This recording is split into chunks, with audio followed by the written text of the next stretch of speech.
ಹಬ್ಬದ ದಿನ ಎಲ್ಲ ಕೆಲಸ ನಾನೇ ಮಾಡಬೇಕು. ಒಬ್ರು ಎದ್ದು ಮಾಡಲ್ಲ, ಏನೂ ಇಲ್ಲ. ಅವ್ರ ಪಾಡು ಅವ್ರು ಮಲಗಿರ್ತಾರೆ. ಸ್ನಾನ ಮಾಡ್ಕೊಳ್ರಿ ಅಂದ್ರೆ ಸ್ನಾನ ಮಾಡ್ಕೊಳ್ದಿರ ಮಲಗೇ ಇದ್ದಾರೆ. ಅರ್ಚನಾ ಎದ್ದೇಳು, ಅಶ್ವಿನಿ ಎದ್ದೇಳು.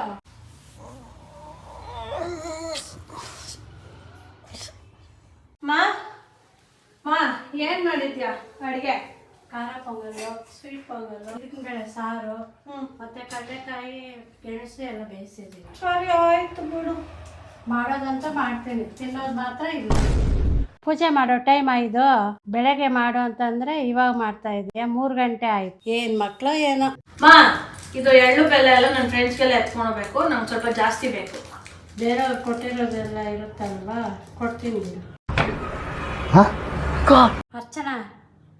ಅರ್ಚನಾ ಏನ್ ಮನೆಯಲ್ಲಿ ಪಕ್ಕದ ಮನೆಗೆ ಎಳ್ಳು ಕೊಟ್ಬಿಟ್ಟು ಬಾವು.